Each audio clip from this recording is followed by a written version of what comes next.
This is Jim, and Receiving this message. We are Ken Jennings and John Roderick. We speak to you from our present, which we can only assume is your distant past, the turbulent time that was the early 21st century. Fearing the great cataclysm that will surely befall our civilization, we began this monumental reference of strange and obscure human knowledge. These recordings represent our attempt to compile and preserve wonders and esoterica that would otherwise be lost. So whether you're listening from an advanced civilization or have just reinvented the technology to decrypt our transmissions, this is our legacy to you. This is our time capsule. This is the Omnibus.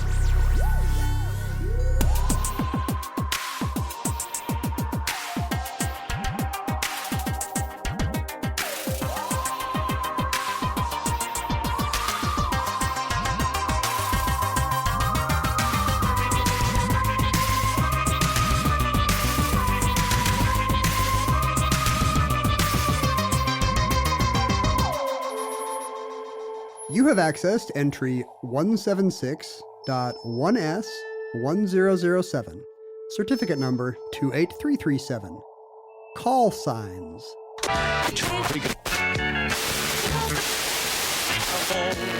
Last night, especially being ready.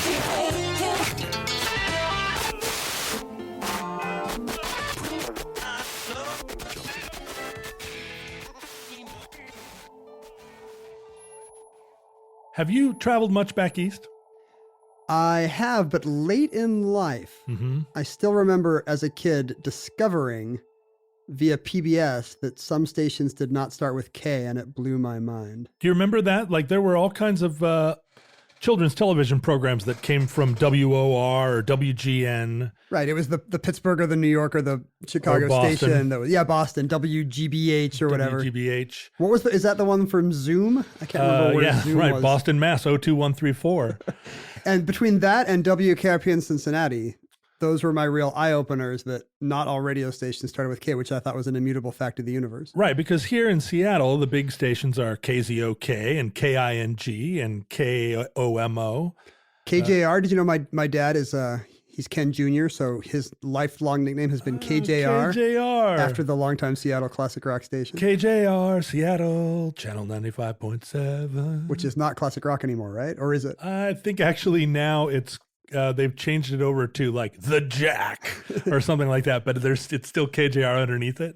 Well, I always wondered how Seattle lucked into the best four-letter radio TV call sign, which is King. King. Like KING. Every city must have wanted King. Why doesn't LA or Denver or something have King? Well, it is located in King County. That's true. But also in the early days of this assignment, it was kind of choose your own adventure. Like you could submit any call signs you wanted to the regulatory body, and if it wasn't taken, you could grab it. So I guess there were lots of, because we also have Kong, Kong. Yeah, it's like their second station, right? It's some subcarrier or something. Yeah. I don't understand anything about the airwaves. You need to teach me this. We all have 4-letter call signs, and some of the early stations just have 3-letter Sure, call signs. WGN Chicago, right? Right. And that is just a factor of, as the 3-letter ones ran out, you started to be able to have 4-letter ones. And then obviously somebody thought, wait a minute, we can spell words. There aren't really that many words that start with K that are 4 letters long. In Anchorage, our stations were like one of the new rock stations in the 80s was KWHL, the FMK whale. Wow. Is it short for killer whale? Yeah, and they had an orca as their symbol, the K whale.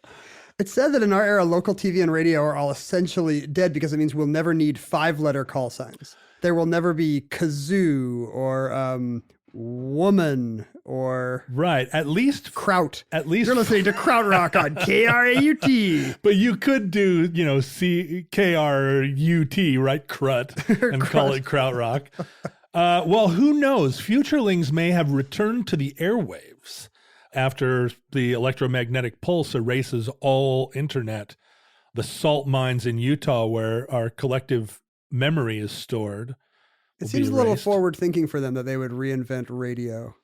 I don't want to put them down. I don't know. I mean, radio is an organic process of exchanging information. Radio is how aliens will know about human life on Earth, because our radio signals are the first things to be emanating from our planet. It's true. If we're speaking to aliens right now who have colonized our planet, they first discovered us via experimental radio transmissions from World's Fairs. Right. Probably. Once again, it all comes back to World's Fairs. The Chicago World's Fair, the St. Louis World's Fair, the beginning of all. So aliens are going to be listening to, what do you think we broadcast from World's Fairs? Like maybe some kind of... Kalamazoo, Kalamazoo. Megaphone singing? I assumed it would be like the clicking of clog dancers, like the sound of folk dancing. Or no, it's probably some guy reading a speech about international brotherhood. Well, it may actually be telegraph. Oh, wow. Would be the first thing sort of, although that was transmitted mostly by wire. Aesthetically, that would be good if that's the first thing they hear. 'Cause Right. it's like the intro to some kind of news program or whatever. Like the aliens are like, and then it's beep, beep, beep, beep, beep. They'd be like, Flash. hey, check it out, guys. And all the ships at sea. So it is a natural way of pre-digitally transmitting information. What's wrong with the old-fashioned thing of lighting fires on mountains Right. and letting people on the other mountain across the way see the fire on your mountain? See that the orc army is imminent and we need to mount a defense of Isengor. Like, why would you ever invent an antenna as long as you got a bunch of dudes on mountains with fire? You could do patterns in the fire. Patterns in the fire, right? You can do islands in the stream. Yeah, the original version of Islands in the Stream was actually performed by Kenny Rogers and Dolly Parton on opposite mountaintops. Well, really, a Pony Express is a good way of transmitting stuff long distances, because giant beacon fires require an awful lot of wood, and also a lot of people whose only job is to sit on a cold mountain and look into the distance. But back then, there was no shortage of True. unemployed cold people True. and stacks of firewood. And Labor was cheap. And what you really needed was something that would travel at the speed of light. Horses in the Pony Express did not travel at the speed of light. But do you know what does? The light from a big-ass signal fire. Well, it's true. But what you can communicate with a signal fire is, hey. That's like- why you need stencils. Hey. Hey, the fire's up on the other mountain. Yeah. Hey back. All you can communicate is hey. And Pony Expresses is, that's how you would communicate. I think the plural is Pony Express. Ponies Express. Ponies Express. You could write a whole letter. You could send a whole book via Pony Express. So they all started with K when we were kids here in the West. Well, so at the very dawn of telegraph communication and radio communication, there was this question. How do we identify stations? How do we know who's talking? How do we know who's talking?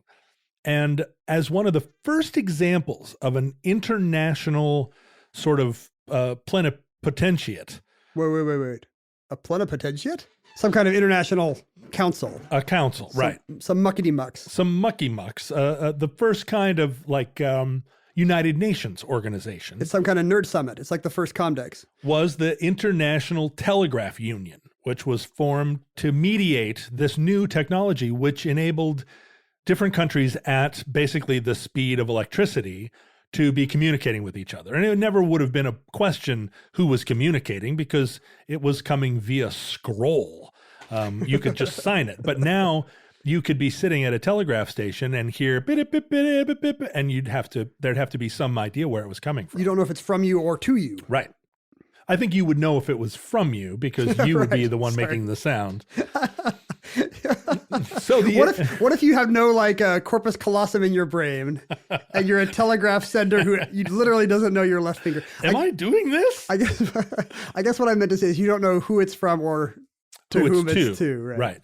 And so as early as 1865, this organization, which again was one of the first sort of governing bodies that sought to make some rules that would apply internationally, decided that each country was going to have a series of prefixes that applied to that country. So if you heard the letter K, for instance, you knew it was coming from the United States. And if you heard the letter B, it would be coming from whoever had been assigned the letter B. Is this hypothetical, or were we indeed the letter K here in these United States? Well, so there's some, and there's a lot of this this original decision making that's kind of lost to time. Because it was just like big fat guys with suspenders in a room. Yeah, and the logic of how they decided where the prefixes would go is obscured. And it would be nice if we could say, of course, it was K because that stood for a knife or kitchen or kind something. or Kloppenstein. But instead, it was probably just like, all right, you can be K, China will be B, now we can break for lunch. So there are 4 prefixes assigned to the United States, and they are A, which seems nice, like boom. Probably because we called the conference. Right. Well, no, the conference was in Paris. This was back when France really dominated the international scene. But they couldn't send telegraphs to us yet, right? There was no transatlantic. Actually, the first transatlantic telegraph cable was laid in 1858. So wait, before the Civil War, yeah, there was an undersea cable connecting Newfoundland to Cadiz, Spain or something. That's right. They had a cable on these giant reels, and they sailed across the ocean, laying this cable. And, and they tried several times. It broke, and they had to try again. I guess if you get lost, you can always find your way back by following the giant cable. Although you can't because it's at the bottom of the ocean. You wouldn't be able to, pull it back up. So it just sinks. These cables are not buried. They're just sitting there. They are just laying on the bottom. And that if there's a big canyon or a mountain, then it just has to go up and down. It droops down. During the Cold War, it was somewhat of a problem because by that point in time, we had laid dozens and dozens of cables, and via submarine, you could actually go down and grab a hold of these cables and tap on in and hear what was being said. I think this is still true in our era, that we're very worried when we see Russian submarine activity near where we know the cables are, because it turns out Russia is not uninterested in interfering with the technology in our day either. Go Wait figure. a minute. What? How dare you say? I guess we're probably speaking to the future nuclear victims of this trend, so and they know all about it. We shouldn't be yucking it up, maybe. But so we were assigned A, N, W, and K. I love the idea they have a Scrabble bag and there's like a draft, or we're just drawing tiles out. Well, so one suspicion is that A and N represented Army and Navy, because you were also during this time, first beginning to see communication via ship to shore. And W would be the Wear Force, and K would be the Coast Guard. K would be the clown car. And one kind of curiosity about it is that the telegraph sign, or the Morse code, for A is dot dash. Right. And for N is dash dot. Oh, so those are kind of good ones. I guess not as good as E, and then what's a dash? T. T. Those would be the best, shortest ones. Beep. Right, but still pretty good. Dot, dash, and dash, dot. And then, perhaps not coincidentally, W is dot, dash, dash, and K is dash, dot, dash. So it's just those two with a dash dash added to the end. So that's one suspicion about how we got W and K. Is it possible that we just wanted every letter in the word wank? Or... knock. No, I'm pretty sure wank's the only word. Or Quan. Yeah, exactly. Michelle Kwan's ancestors were there. It is possible that we wanted to use wank, but I think it had a different connotation in 1865. No one wanked in 1865. Very few. But initially, well, no, wait a minute. No one wanked. I think that's documented in history. You would just play with your watch chain instead. But initially, it was the other way around. K call signs were for the East Coast and W for the West, primarily used by ships. Right. So if you're in the Great Lakes or in the Pacific, you're a W. Mm-hmm. If you're in the Atlantic or the Gulf of Mexico, you're a K. But then in the early 20th century, when radio started to come into play, on land, those call signs were reversed. And some people suspect it is, well, one suggestion is that would enable you to differentiate between whether or not a transmission was coming from the ocean or from the land. So in the East, if it was started with a W, if your call sign was a W, you were on land. And if you were at sea, it was a K. But there is another sort of theory that it was just a transposition, an accidental transposition. It should have been W in the West? Yeah, somebody got it wrong. It would make more sense for W to be West. I mean, I know East doesn't start with a K, but I don't know. They have Kentucky. It does make more sense that W would be for West. But at this point, we're through several sort of apertures of how we got to this letter. So it may just be coinky dink. Yeah, with a K.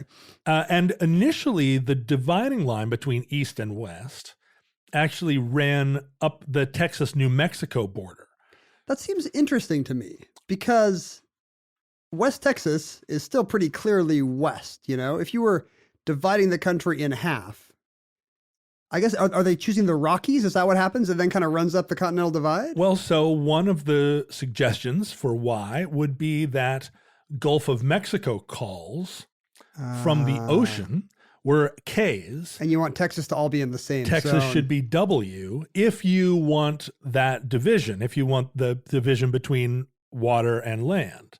But as time wore on, it no longer made that much of a difference. And the Mississippi River was decided as the sort of dividing line between W and K. And that makes more sense. But this would have been, and this was in the early 20th century that happened. That's right, in the 1920s. And that's funny because by the 1920s, it was no longer, the Mississippi River was not the big cultural divider that it would have been, say, 100 years earlier. In the 1860s, certainly not. When it really would have been everything east of here is the United States and everything west of the Mississippi is kind of the great frontier. Although in the 1920s, I mean, this is pre-Dust Bowl, I think it still very much would have seemed that the Mississippi, for a lot of people, was the last border of civilization before you hit. Where you get to someplace terrible like Arkansas? Yeah, or the plains. I mean, that were a great sort of mysterious and still, I mean, there were still a lot of wild land in the But really West. making it the Mississippi really does give you Missouri, Arkansas, these all become parts of the West. Right, Iowa, Yeah. Minnesota,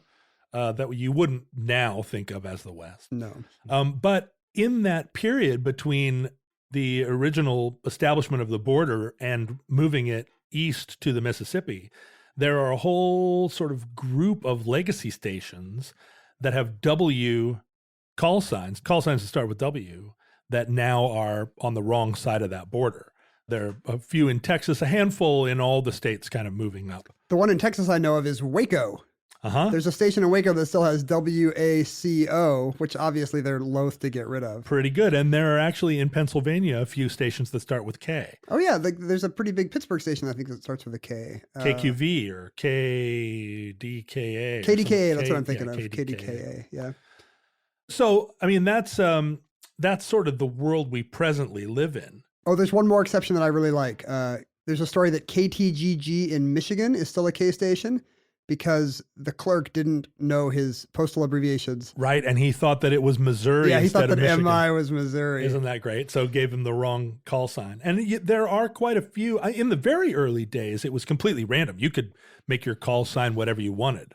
Before this was sort of universally enforced. Because in America, you know, if you have some local radio station, why not call it 4chan or whatever? I mean, why not give it whatever name you want it to? Well, I know they don't actually do much checking even today because I remember a story not long ago about somebody trying to get their radio station to have the call letters UNT, but unfortunately they were in Maui, way west of the Mississippi. Mm-hmm. And so, and the who would it be? The FCC went on and ahead approved KUNT FM for this station in Hawaii.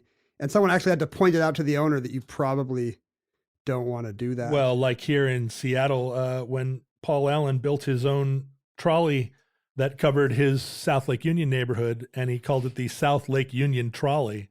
I don't think he called it that. I think Seattle's decided that would be funny to call it the, South Lake Union Trolley Trolley. or slut. And we still refer to it as a slut. We do. In fact, there is an AM radio station in Missouri that went online in the 80s, and in the late 90s, they changed their call sign to KRAP. Is it a rap? Is it actually a hip hop station?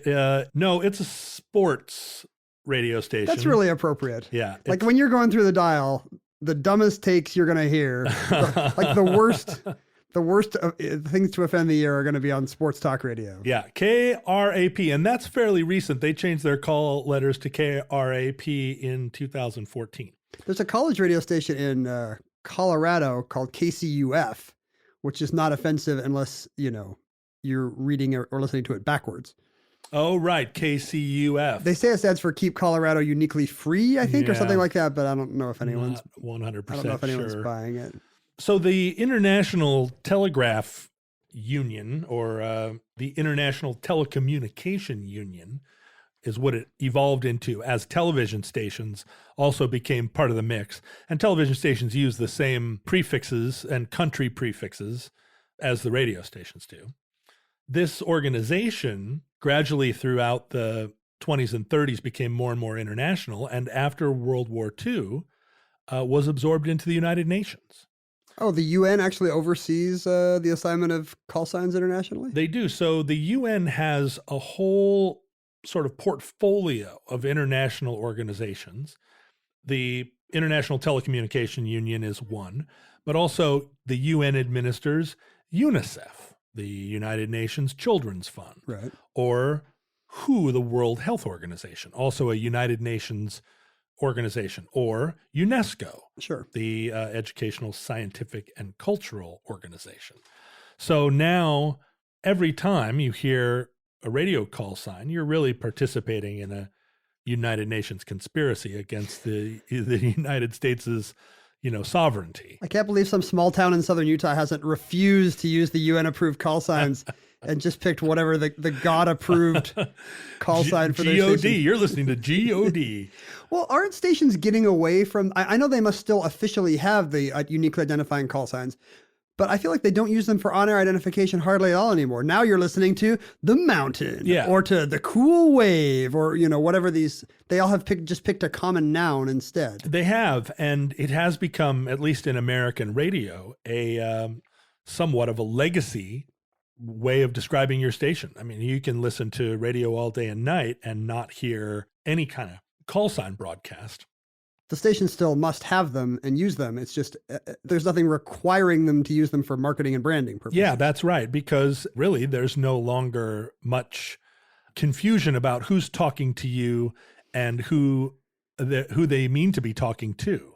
I wonder if it has something to do with the fact that a random series of letters and numbers seemed like a cool and futuristic thing for much of the 20th century. Like, that sounds good. I'm listening to KDKA. I'm listening to KZOK, because we expected the future to be this kind of hum of letters and numbers. The early personal computers were the TRS-80 and the PDP-11. And that was, people loved that kind of branding. Like, oh man, it's a series of letters and numbers. I'm in a Kubrick movie, man. Yeah, and there's a military connotation too. Sure, right. Where it feels like it's real official business. It's some secret code talking. I heard a niner in there, so. But then I remember in the early 90s when Intel went from their 386 chip to their 486 chip, and then instead of the 586, you know what? It's going to be the Pentium. The Pentium. And I wonder if that was kind of the death knell for, like, they suddenly decided that, wait, if this can be anything, a word is probably catchier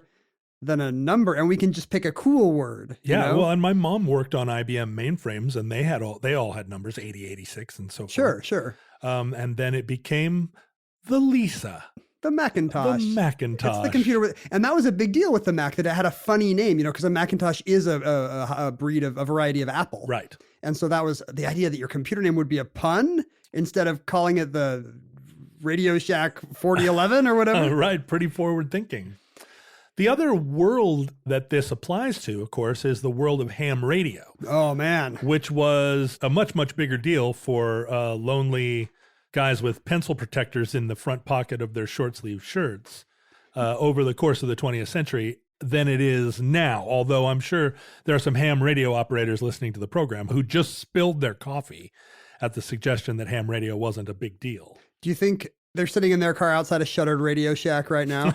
Trying to figure out where they're going to get their connectors, their mini jack connectors. In the distant future, as in our era, all Radio Shacks are closed and deserted. Well, it may be that the only surviving futurelings are living inside the gutted shells of Radio Shacks. That's the only place protected against the electromagnetic Sure, pulse. everyone else lives in shacks, but they're really, what you're really hoping for if you're upwardly mobile in the future is to get a Radio Shack. That's clearly the best kind of shack. And then the super rich, the 1%, all live in Shake Shack. Ooh, that's got to smell like spoiled milk. I bet you that Radio Shacks, this is a thing that we don't know in our own time, but I bet you they're all tinfoil lined. when they were originally built, it seems like the type of thing that those guys would have done, right? That's what the customer base is going to demand. Right. Put a layer of tinfoil in between the wall board and the... It just keeps the government from listening in on your fillings in your teeth as they vibrate. So do amateur radio operators have the same system? Because my dad is a pretty devoted ham radio guy. Is that right? Among his other kind of geeky mid-century hobbies. Mm-hmm. Yeah, he's got a big antenna set up at home, and he's always telling me, I just talked to Turks and Caicos, or, I just talked to Pitcairn Island, or these places that probably don't exist. I'm going to be honest with you. Pitcairn Island does exist. It does. But and these people try to collect these places. They'll send expeditions just to these remote South Atlantic islands to man the transmitter for a few days so that others around the world can collect the contact, I guess. But his call sign, which he had to wait many years for, you have to wait for somebody to die I guess you want one of the short 4-digit ones. Oh, is that right? He applied and then sat patiently, periodically sending letters of inquiry. No, he murdered the man with the call sign he wanted. He murdered him via ham radio. He sent a high frequency pulse to Lincoln, Nebraska. So is his call sign KEN for Ken? Well, yeah, I think many of them do start with K, right? Yeah, they do out here in the West. The desirable 4-letter ones start with K. He got KJ2U. KJ2U. Which is very excited about because those are his initials. I guess. Oh, Ken Jennings 2U. Exactly. Here he comes. And that's on the vanity plate of his car. And I guess if I'm speaking to the future, it's probably too late to reach him. But maybe he's going to be harassed over the airwaves now that I've outed his call sign. If you are a ham radio operator and you try and reach or contact KJ2U, I bet he'll be thrilled. That is probably true. Yeah, he'll be like, wow, KJ2U, come in. And it'll be some fan of this podcast, and he will be thrilled. You might have to explain to him what podcasts are. Right. But then you get to talk to Ken Jennings' dad. You can ask him what I was like as a kid. What was Ken like as a kid? Is it true that he wet the bed until the middle of 4th grade? Because a lot of people are saying that on the Did that web. inhibit your ability to go to slumber parties? What, my dad being a ham radio guy? No, well, definitely. That inhibited your ability to date widely. That inhibited all my social activities, actually. But no, being a bedwetter until 4th grade, did that keep you from being able to spend the night at friends' houses? You just had to go out and sleep in the yard. Yeah. It wasn't so bad. But it was the 80s, right? You could sleep in the yard. Ham radio operators have an additional kind of identifying digit where they would have sometimes 1, sometimes 2 country codes like K, A, KZ, in your case, KJ, in your dad's case. There's got to be there's got to be more of them, right? They need a longer string. Right, because there are a lot more ham radio operators that are licensed to broadcast. So then there's a numeral. So in your case, KJ2, and that 2 shows a sort of subdivision of the country. So the United States is divided into however many different areas by numeral. And then the last letter, in your case, in your dad's case, U, is sort of unique to him. That's the real identification. So there could be KJ2K. There's 25 other KJ2s. Right, but KJ2U is specifically him. And it's not always a fun pun. He called his shot. KJ2U. I mean, there were a lot of things he could have asked for. And instead, he got the lyric or the title of a Prince song. He really does see it as being part of a public good, we're speaking to a post-apocalyptic people, but I feel like a lot of these ham radio people maybe they have a survivalist part of their brain, or at least they see themselves as being part of disaster preparation and awareness. When the grid goes down, they're going to be the ones handling all of civilization's traffic. So there are a lot of places on Earth where the only way you can stay in touch with people is by satellite phone, satellite uplink. Or a guy on a mountain. Or a guy if available. If you are in a mountainous place. With big fire. And you can light big fire.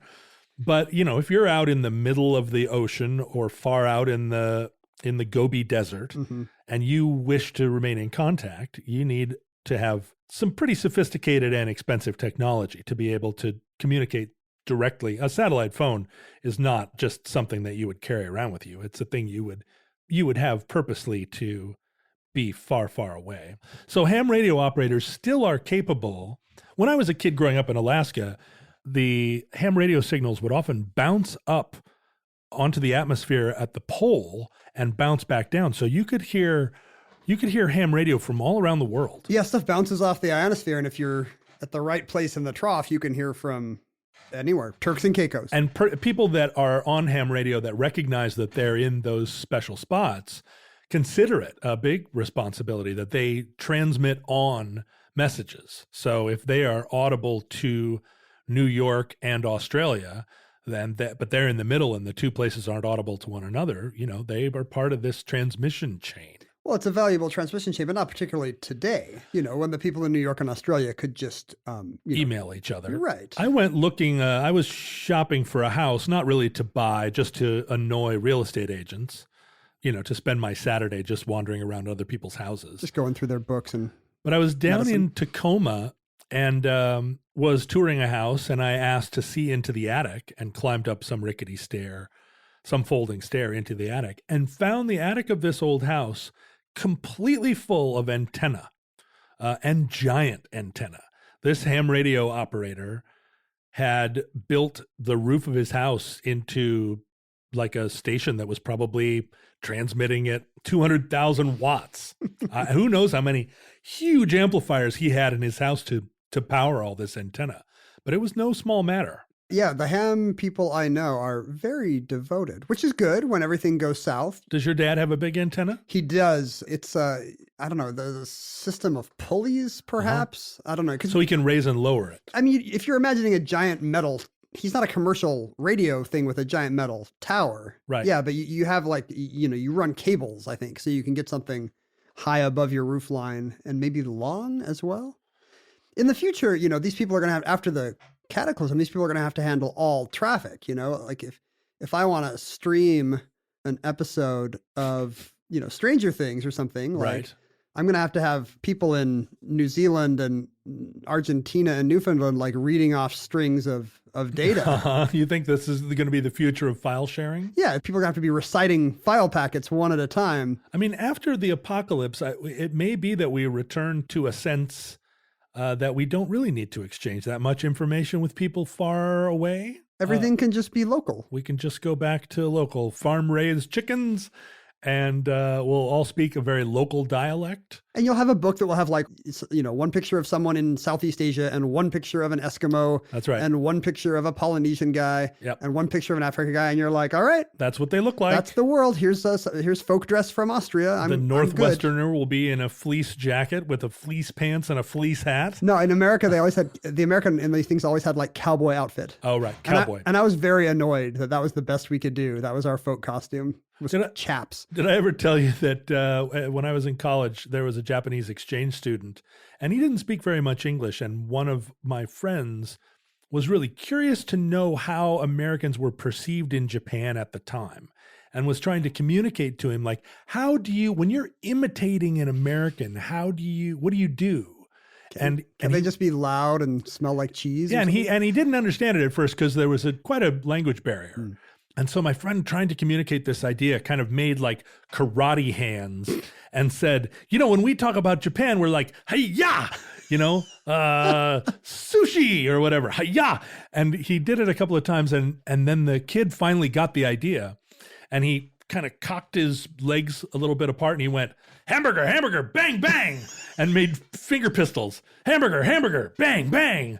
And we were all just like so chagrined, like, oh no. And this was well before the Bush era when those words got added to the American flag. That's right. Well, then that's how we start the Pledge of Allegiance now. All our coins say hamburger, hamburger, bang, bang. Hamburger, bang, bang. I hope the future is not strictly local. I hope we have inspired them to begin some new network of international coding so that they can tell people who they are. There might be other survivors out there, you guys. Well, and probably you can go back to an original system.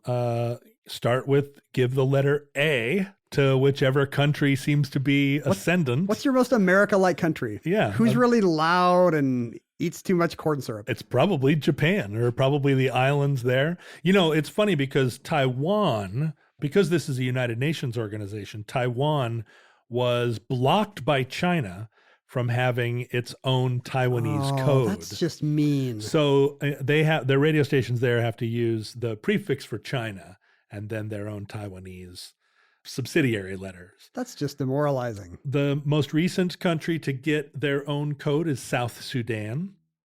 And Palestine just joined as an observer.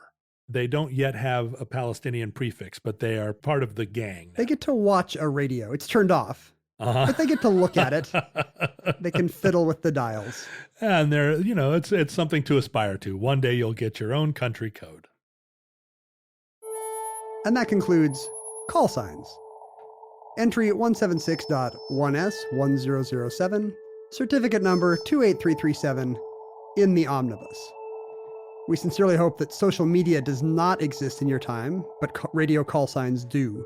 But if it does, people in our time could find us on Twitter, Instagram, and Facebook as @OmnibusProject. John individually was @JohnRoderick on Twitter and Instagram. I was @KenJennings on Twitter. And my dad was KJ2U on an old radio in your attic.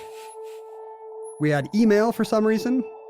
omnibusproject@howstuffworks.com was how people contacted us when we weren't looking at a big fire on a mountaintop. Futurelings, from our vantage point in your distant past, we have no way of knowing how long our civilization survived, and we hope and pray that that catastrophe may never come. But we have absolutely no faith that that catastrophe will never come. We are doing this program because we're almost certain that we are on the edge of oblivion. Would we be wasting our time like this twice a week No. if we actually thought that things were going to be okay? We would be watching The Crown on Netflix and not sitting here in our bunker trying to impart this knowledge to you. To a world where people have to watch The Crown on Netflix via individual ham radio file packet. Well, and that is the big question to us. Are you listening to this on a satellite phone, picking up distant broadcasts that have gone out, bounced off of the rings of Saturn and come back to Earth? Hopefully we have funded some kind of remote South Atlantic island that just broadcasts these entries on a loop. You can buy the launch of a tiny satellite that goes up and transmits some sort of Sputnik-like repetitive But is it just a Morse short sound. Is it just a short message? Is it like Ohio State fans that want to say Buckeyes rule from space? Maybe. Like, can we really put hours of audio on this thing? I don't think so, but maybe if we sent up hundreds and hundreds of satellites, each one broadcasting like a 15-second snippet. So if this is our final word and you're not picking up this show on Ken Jennings' dad's call sign, we may never record again. But if Providence allows, we hope to be back with you again soon for another entry in the Omnibus.